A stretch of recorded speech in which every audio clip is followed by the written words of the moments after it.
See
the size of chips that thing saw, and that's throwing chips the size of a nickel.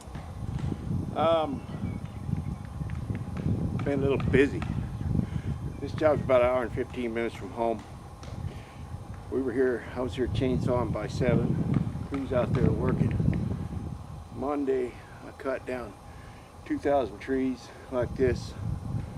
Tuesday, I cut wood most of the day for Victor and sawed down the rest of the block and then peeled off. Drove about 60, 70 miles out to look at another job. From there, I drove about another 50 miles to look at another job. 5:30, I got a phone call from Victor, who's an hour and a half away. Truck broke down. So I go back where I'd already been working all day. So I had to go get my crew. And the next day, Rocky and I took his big Dodge truck and his car trailer, and we went and got my truck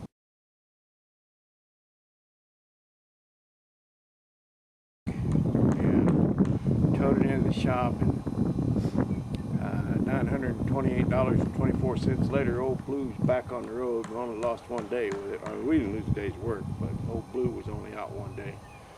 The guy got it on the road for me. But the only reason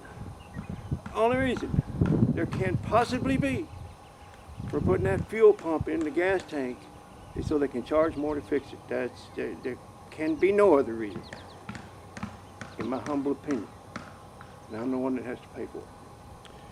Some days you can't even make $1,000, I'll tell you what.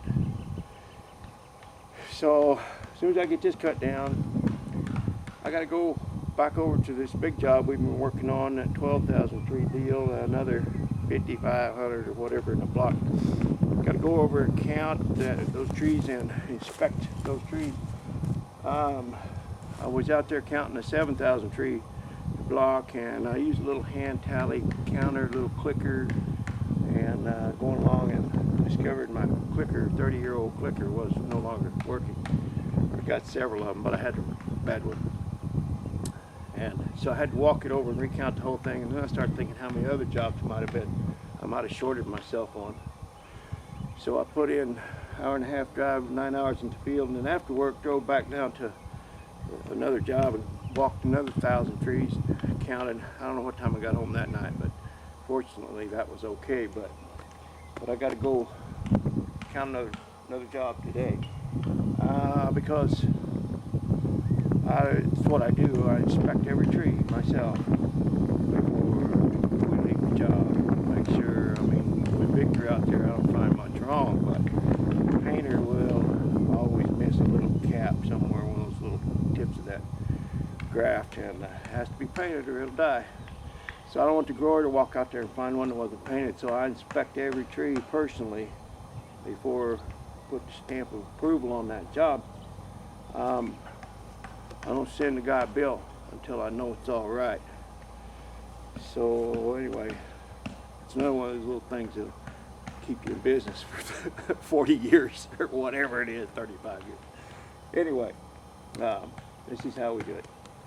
So, yeah, I'm gonna cut this down and go count those trees, and then come back up here and cut Victor some more wood. And I got to check the paint on the painters on another job to follow up, and then I'm going to drive an hour and a half from here and cut down trees for tomorrow. Been a little busy, but it'll all be over soon. See ya. Oh, by the way, I'm gonna walk out here, give you a little glimpse of the view out here this morning. Let's just walk over. Let's just walk over this way. Walk this way. Walk this way.